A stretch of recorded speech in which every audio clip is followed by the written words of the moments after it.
Hey everyone, welcome to another episode of the Revolution Health Radio Show. This show is brought to you by Kresser.com. I'm your host, Steve Wright from SCD Lifestyle, and with me is integrative medical practitioner and New York Times bestseller, Healthy Skeptic, Chris Kresser. Chris, how's your morning? It's great. How you doing? Pretty great. I've already had like 7 vials of blood drawn off me today. So oh, wow. Getting some testing done. Nice. Yeah, it's my annual checkup I do. So. Good. Hope it goes well. Thank you. So what did you have for breakfast this morning? Yeah, Steve, we haven't done that for a while. I think the natives are probably getting restless. They are. They want to know. It's good timing because I didn't have my typical breakfast. We actually tried something new this morning. We had flourless plantain waffles. Ooh, that sounds delicious. Yeah, so we learned about this recipe from a friend, Jessica, who learned about it from Paleo Mom, which I think is Sarah Ballantyne, right? Yes, it is. So I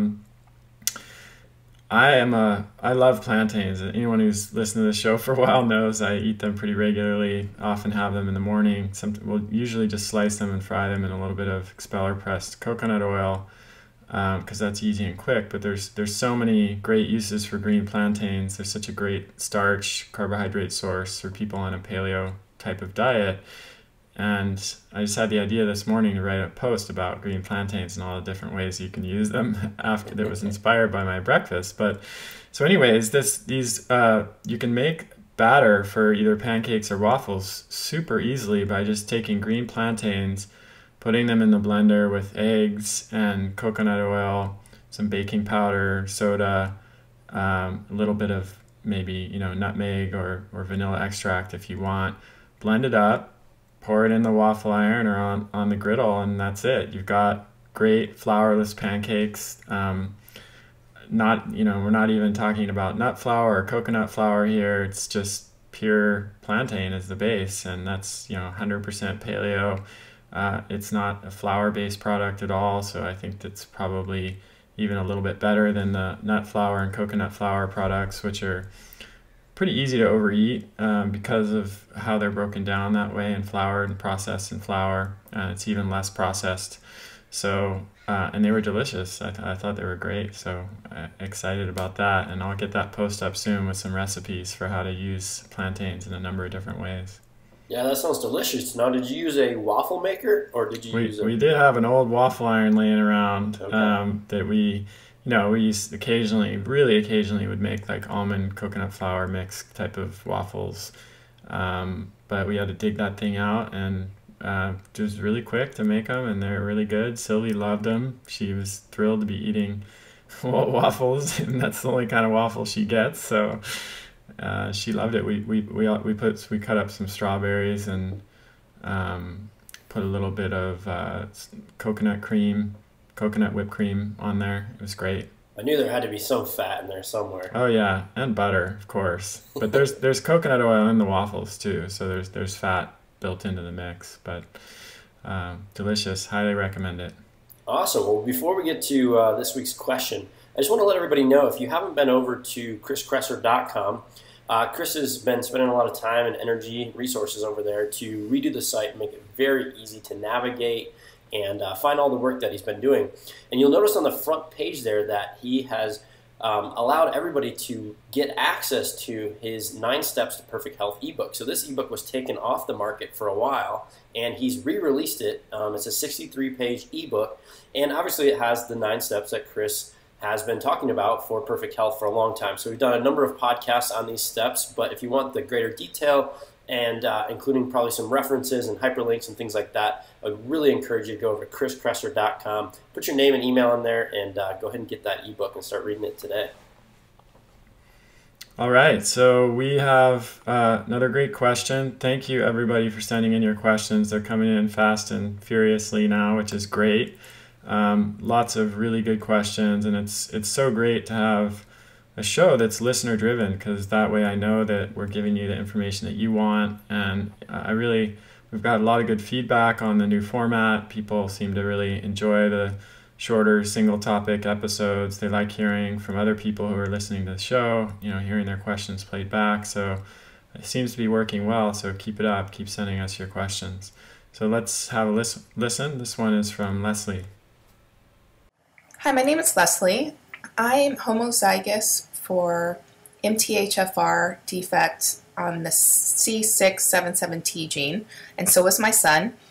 I have autoimmune issues, and my son is autistic. And my husband, we know, is heterozygous. And I just wanted to know your opinion on treating these mutations, what you typically recommend for your patients, those that have the double gene defect and those with the single. Thank you. Okay, great question. And there's so much discussion about MTHFR and methylation out there these days. I'm sure this is going to apply to a lot of people or interest a lot of people. So let's kind of take a step back from Leslie's question and cover some basics about methylation, what it is, why you should care about it, and then we'll dive into the specifics because it's a topic that can get pretty complex pretty quickly. Yeah, I'm excited to cover the basics again because I swear they don't stick in my head. Yeah. And can you just, for my pleasure, Chris, and hopefully probably a few listeners, make sure to cover heterozygous and homozygous one more time? Sure, no problem. So methylation is a vital metabolic process that happens in every cell and every organ of our body. Life would simply not exist without it. It takes place more than 1 billion times a second in the body. So that should give you some idea of how important methylation is. Anything that's happening 1 billion times a second is probably pretty crucial to our survival and well-being. And it happens when one molecule passes a methyl group, which is a carbon atom linked to 3 hydrogens, to another molecule. So it's a pretty basic biochemical process. And these reactions that occur when one molecule passes a methyl group to another make things like creatine, carnitine, CoQ10, phosphatidylcholine, melatonin, and tons of other really important substances in the body. Methylation controls sulfur metabolism, which balances the need for methyl groups, for glutathione to control oxidative stress, and other sulfur metabolites like cysteine, taurine, and sulfate. Methylation influences the production of ATP, which is the fundamental energy unit of the cell. If you remember back to your high school biology course, you probably remember ATP. It's if the cell can't produce ATP, then there's going to be inadequate energy in the body. Nothing will work well, and you get a breakdown or an impairment of your mitochondrial function. So this is something that can affect pretty much every tissue organ system in the body, as you can see, because it's working on the most fundamental processes within the body. Methylation in particular, though, seems to affect some certain systems more than others. One of the main systems is the brain and the production of neurotransmitters. So with methylation defects, you see autism spectrum disorders, ADHD, all kinds of cognitive and behavioral issues, depression, anxiety, etc. Those are really typical manifestations. It affects detoxification. As I mentioned, methylation is required to produce glutathione, which is one of the major molecules in the detoxification cycle, but you need to, if you don't methylate properly, you won't be able to detoxify properly. So what this can lead to is a higher susceptibility to heavy metal toxicity and toxicity from any source, like pesticides, other environmental toxins and pollutants, mold toxicity, toxicity from lipopolysaccharide or any other bacterial or pathogen-based toxins. So just in general, an increased susceptibility to toxic overload because the body's not able to detoxify properly.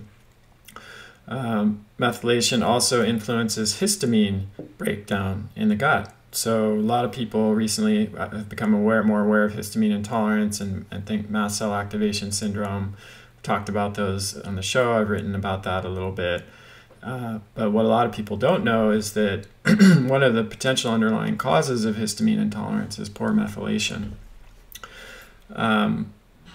So really, I mean, methylation can affect just about anything, but it seems, like I said, preferentially to affect the brain, cognitive issues, the gut, and the detoxification system. perhaps a little bit more than most other things. Those are the problems we tend to see clinically more than anything else with people with methylation issues. So a little more about the basics of methylation that's important to understand is one of the most crucial functions of methylation is that it regulates gene expression. And by that I mean methylation controls the turning on and turning off, which is otherwise known as activating and silencing genes, gene expression. So methyl group binds to a gene, and then it changes the way that the gene expresses itself. And this is known as DNA methylation, and it's one of the mechanisms that cells use to control gene expression.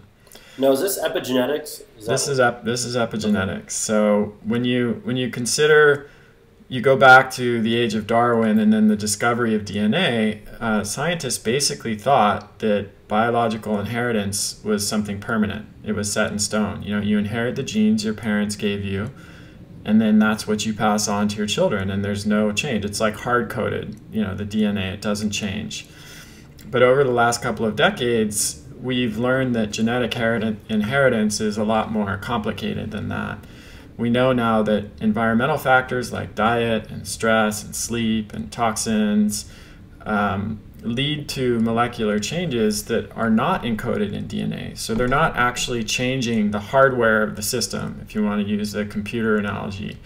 But those changes are still passed down to children and even grandchildren.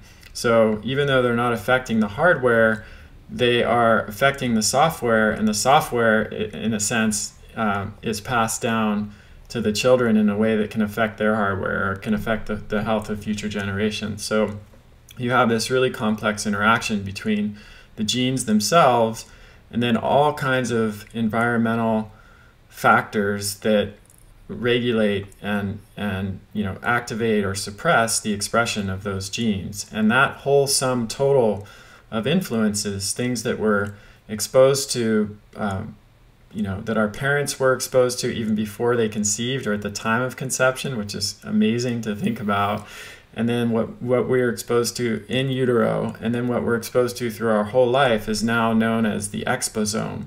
So it's the sum total of all of these epigenetic influences that can affect our gene expression. So that's a really new term. This is a lot of this stuff is really new in terms of the understanding of science. And as you said, Steve, this is known as epigenetics. And I want to give you some examples of how this works, because it can be, I'm sure a lot of people are kind of scratching their heads right now and it can be a little bit abstract. But a couple examples from the animal kingdom, and there are many. But one would be, depending on the time of year that they're born, baby voles are either born with a thick coat of hair or a thin coat. So if they're born at a time of year where the weather is warmer, there'll be an epigenetic change that changes the expression of the genes that code for hair production. And they'll be, literally born with different coat depending on what time of year they're born. In fact, more accurately, the gene for the thick coat is always there for these voles, but it's just either turned on or off depending on the level of light that the mother senses in her environment. So once again, that's the way that the environment interacts with gene expression. There's a freshwater flea called the Daphnia that produces offspring with a larger helmet and spines, which are protective mechanisms for the flea, if it's born into an environment that's crowded with predators. So I'm not sure exactly how that works, but I imagine there are some sort of stress signals that the mother experiences, which then affect gene expression and leads to the baby, or the infant flea being born with more protective mechanisms. This works in humans too. So studies have shown, there's a new one that just came out very recently, that a mother and even a father's diet at the time of conception, so not even just your diet during pregnancy, but the father's diet prior to conception and at the time of conception, and the mother's diet prior to and at the time of conception, affects not only their children's health, but their grandchildren's health.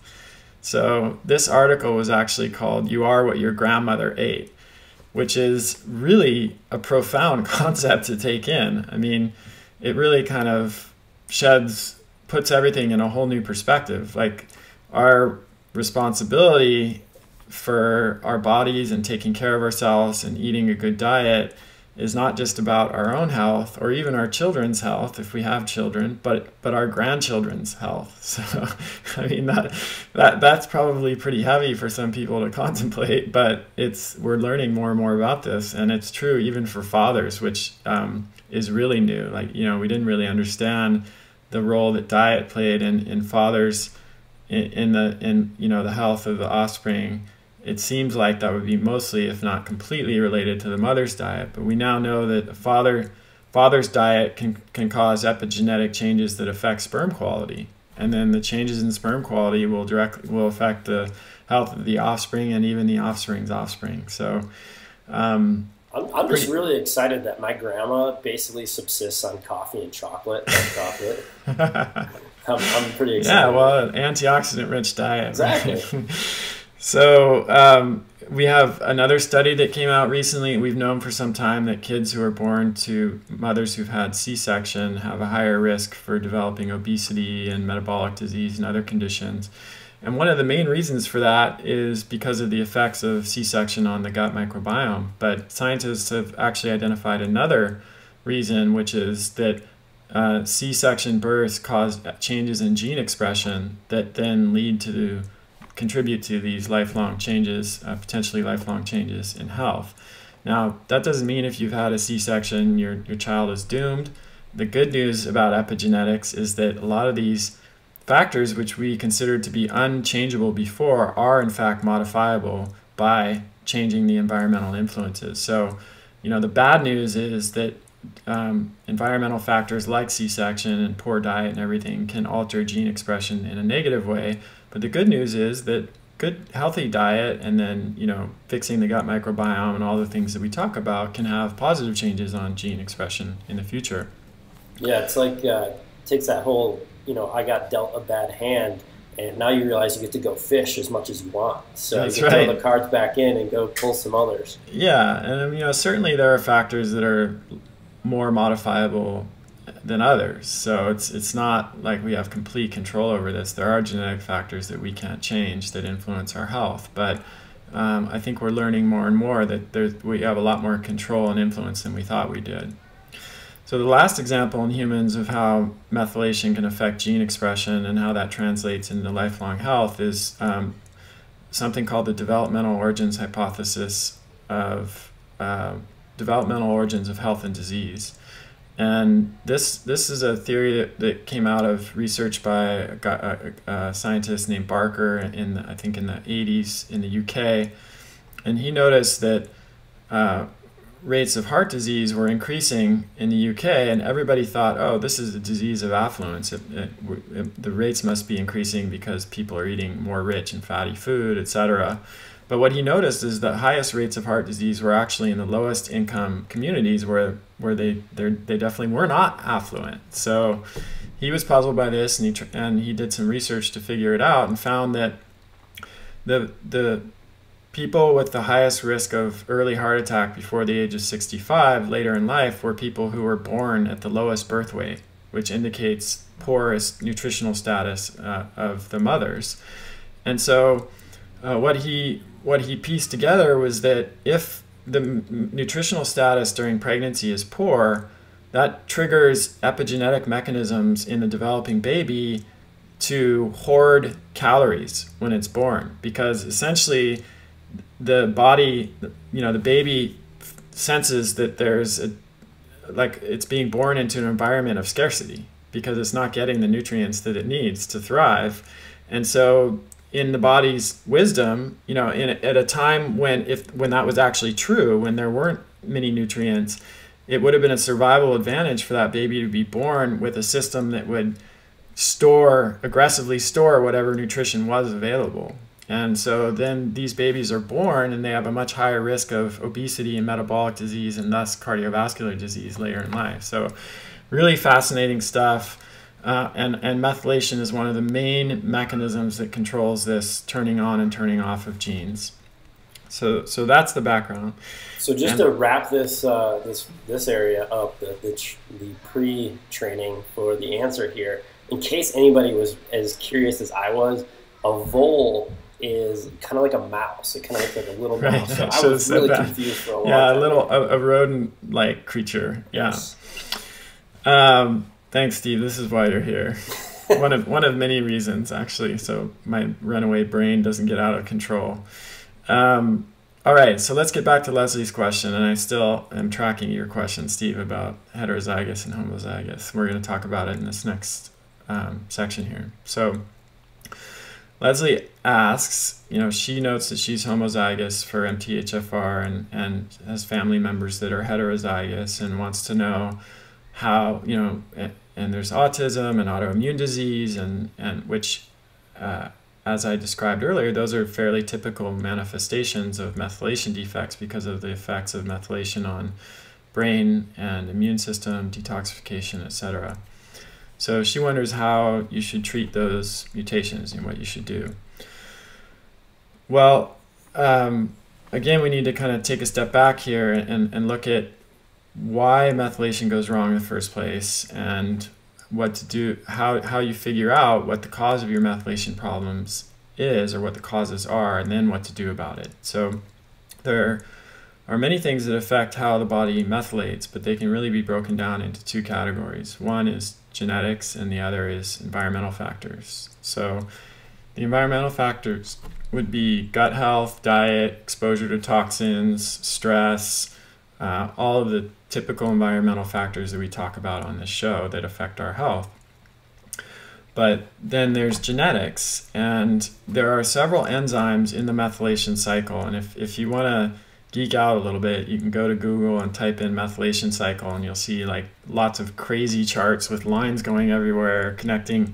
It's a pretty complex cycle. Makes my brain hurt. Yeah, and you can find some simplified versions that are a little bit easier to understand, but it's an extremely complex metabolic cycle, and it involves the action of several enzymes that are coordinated. And mutations in certain genes that code for those enzymes can lead to decreased activity of those enzymes, and thus decreased activity of methylation in general. So the most important enzymes in that cycle are MTHFR, that's probably the one that's best known, stands for methylene tetrahydrofolate reductase. And then CBS, COMT, and VDR, MTR, and MTRR are other genes that are involved in the methylation cycle. Now, when you have a mutation, we inherit these genes from both parents. You get genes from one parent and genes from the other parent, right? And so if you have two copies of a mutated gene, you're considered to be homozygous. That means both of the copies of the MTHFR gene that you have, that you inherited from parents, are mutated. If you're heterozygous for a mutation, that means you have a single copy, normal copy, non-mutated copy of the gene, and then you have another copy that's mutated.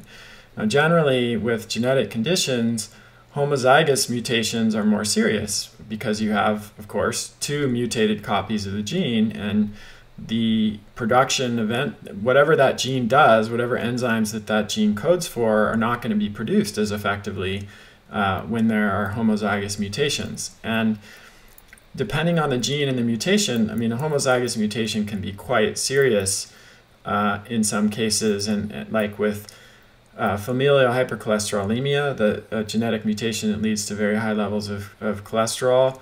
If someone is homozygous, which means they have two copies of the mutated gene, they will often die in their 20s, if not before that, because they are completely unable to produce LDL receptors for their cells, which means they're unable to clear LDL out of their circulation at all, and that leads to a very high LDL particle number, which leads to atherosclerosis, which leads to heart attack and death.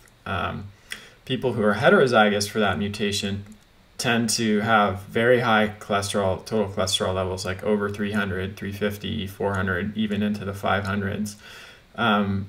So that's a very serious homozygous mutation. that can be fatal, and even the heterozygous mutation can be quite serious. But with methylation, it doesn't, even if you have the homozygous mutation, you have a decreased activity of that enzyme of about 60%. So you have only 40% of the normal enzyme activity. And in many people that will produce symptoms, but not in everybody. So that's an interesting thing to understand about these methylation effects. And then with the heterozygous mutations, depending on what genes are affected and what the specific nature of the mutation is, you'll get varying levels of decreased enzyme activity. In some cases, a heterozygous mutation isn't really associated with much of a decrease in enzyme activity at all. In other cases, it's associated with more of a decrease. Then, of course, we have those environmental factors are not isolated from the genetic factors, right? So you have someone with a genetic mutation for MTHFR and maybe some other mutations in some of the other genes like CBS and COMT, and that person has been exposed to mercury. They've had SIBO and leaky gut and many other gut infections. They are extremely stressed out, they're sleep deprived, they're not exercising, they're eating a poor diet. And then you compare someone with the exact same genetic picture to somebody else who has a healthy gut biome and great diet and is exercising and managing stress and sleeping well. Logic and clinical experience both would dictate that those people will have probably very different actual methylation capacity because of the influence of environmental factors on genetics. So do we also have to take into account here, Chris, that just because you're homo or hetero and one of these different genes, that might not actually be switched on or off, the methylation of it? If you're homozygous or heterozygous, that does indicate that typically, it's a good question, but it indicates that there is that mutation of the gene is there, and there's very likely to be reduced activity. It's a little bit different than the epigenetics of whether the gene is switched on or off, but it's actual mutation in the gene itself. So this is a change in the hard coding. It's not an epigenetic change. So if you have these genetic mutations, what it means is you're more likely to have methylation problems, and that typically would manifest with low levels of folate, of adenosylcobalamin or methylcobalamin, which are the active forms of B12, S-adenosylmethionine or SAM, or other metabolites in the methylation cycle. It also typically leads to low levels of reduced glutathione, which is the beneficial form, possibly high levels of oxidized glutathione, which is potentially harmful, high levels of S-adenosylhomocysteine. You get a buildup of homocysteine in the blood, which is an inflammatory molecule. So you can see there are all these potential markers for poor methylation. And then this in turn leads to increased susceptibility to toxins, impaired detox capacity, in part because of the glutathione, increased susceptibility to infections because of the immune dysregulation it causes, histamine intolerance, depression, anxiety, chronic fatigue, infertility, miscarriage. Methylation defects are a very common cause of infertility and miscarriage, and a whole array of other problems. But as I mentioned before, the really key thing to understand is there isn't a one-to-one relationship between mutations in the methylation cycle and actual methylation problems and symptoms. This is not, methylation mutations are not like mutations in genes that cause things like sickle cell anemia or cystic fibrosis. Those are very tightly, if you have a mutation in that gene, it's virtually guaranteed that you're going to develop those conditions. And that's not how it works with methylation. There's a lot more of a range in terms of how people are affected. The best way to think about it is as a predisposing factor that could potentially lead you to having problems with methylation, depending on all of the environmental factors that we mentioned, and probably some factors that we don't even fully understand yet, including the interaction of other genetic mutations that you might have. So this is where the stuff starts to just get really, really complex. Yeah, and it's one of the reasons why I'm excited about genetic testing and the potential for all of these tests to help us clinically to treat patients as clinicians and also to get treated as patients. But I think that we need to be cautious in terms of overextending our knowledge, or I should say, we need to be cautious about extrapolating too much from these things. I think we're really kind of in the infancy of understanding how these mutations affect health in general, and how other mutations affect in the methylation cycle will affect the basic mutations in MTHFR, which is the most common enzyme that people often check. And there's a lot of work out there, like the work of Dr. Amy Yasko, that speculates on the influence of all of these other mutations in genes like COMT and CBS and BDR. And when you start getting into that, as anyone who's listening to this show, if they've looked into that at all, you see that it's a real hornet's nest. And it's like, okay, if you have this mutation, this kind of cancels out the effect of this other mutation, but then you have to look at this other mutation gene to see what effect that will have. And people who go down that road often end up taking about 52 different supplements based on all of these mutations, and the evidence base for how those mutations affect one another is very thin.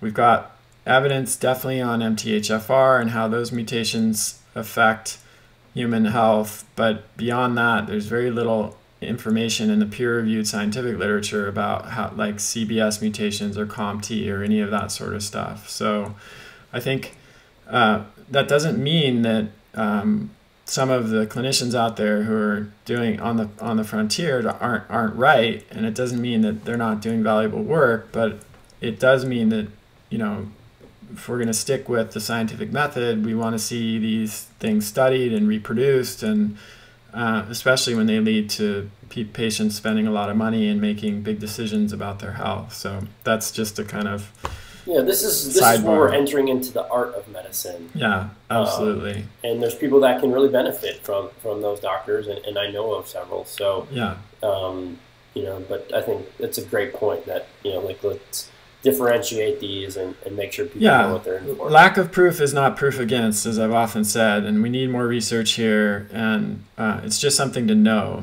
that some of this stuff, you know, falls into the realm of clinical experience, which is totally valuable in many cases, but it's not. We need more research.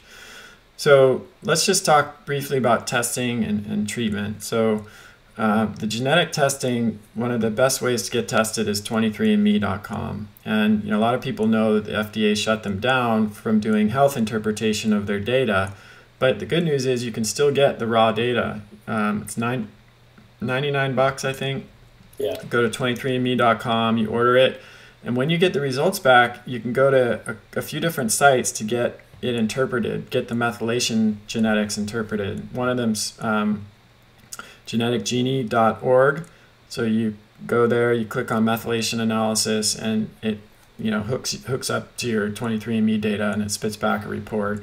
A much more comprehensive report is available at mthfrsupport.com. And this can give you information that will probably just totally confuse you unless you have any training in this area, but it's something that you can then take to your functional medicine practitioner for interpretation. And you're liable to learn really fascinating things, like what I learned, which is that I have a genetic defect for prone to sneezing fits. And I always thought it was just that my inflammation was really high. Right. But I just prone to sneeze. Yeah, and you know, you can learn if you're homozygous for MTHFR. That's useful information to have, because it's likely you'll have a tendency toward folate deficiency and low glutathione and other things that we talked about before. So really good to know that. But as I mentioned, genetics do not always predict functional methylation capacity, which means how you are actually methylating. And I really believe that we need to be testing both of those things as clinicians, because one doesn't, as I said, predict the other necessarily. So there are different ways to test functional methylation capacity. One is the Doctor's Data has a methylation panel, blood test. Health Diagnostics Research Institute has a methylation pathways panel that's good, and I tend to use in my practice. Geneva has a complete hormones profile that looks, among other things, looks at the ability to convert proliferative estrogen metabolites into less proliferative metabolites, and those conversions are methylation dependent. So if you see poor conversion happening there, that's a methylation issue. Urine organic acids profile from Geneva has some methylation markers active in active folate and B12 deficiency. And then a urine amino acids panel can be helpful to look at taurine levels and levels of other metabolites in the methylation cycle. So those tests can be helpful. You could talk to your physician or functional medicine clinician about that. And if you have decreased methylation on a functional panel, then you would probably want to initiate a methylation protocol. And those can really run the gamut. Lots of people approach them differently. One of the most popular and commonly used ones was developed by a great researcher and health advocate named Rich van Konyenberg, who sadly passed away last year, I think. But if you search for Rich van Konyenberg, VAN Konyenberg, I believe, a methylation protocol, you'll find it.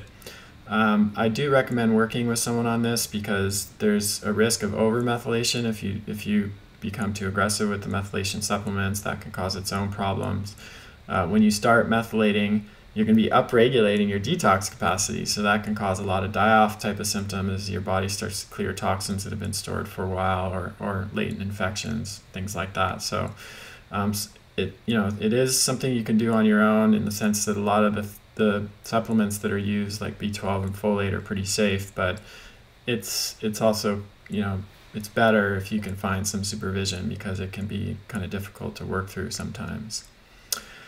So this was a little bit longer of an episode than normal. It's a pretty complex topic, hard to cover in 20-25 minute format. But and I know that this we're only scratching the surface, but I hope this was helpful, Leslie, and everyone else that's listening. And we'll come back to you next week. Yeah, thanks, Chris. There's obviously this is a new area of research, a new area of clinical experience, and so. Definitely the takeaway I think here for Leslie is to get the extra next level testing for all of her entire family to figure out where those genetic defects are actually causing issues, or if they are causing issues, because we don't know that data yet. And then from there, a protocol could be created based on that test result. It's likely they are in her case, because she mentioned autism spectrum and autoimmune disease in the family, and those are typically correlated with methylation, but they're also multifactorial, so many different causes, many different possibilities, but definitely good for you to get that functional methylation testing, Leslie, for you and your family. And Steve, thanks for being here, and we'll see everybody next week. Yeah, thanks, Chris. And the light bulb just went off in my head from 6th grade science, or maybe 7th grade, that a homogeneous solution is one that is completely dispersed, and a heterogeneous one has the solids. And so if we think back to our genetic question of homozygous and heterozygous, then we can learn whether both copies or one of the other copies. So thank you. Yeah, and homogeneous, if there's a very, if you talk about like a homogeneous culture, you're talking about one that's very similar, everything's kind of the same. Heterogeneous is more diverse and varied, so that's another way to think about it. Perfect. All right. Thanks, Chris. Take care, everybody.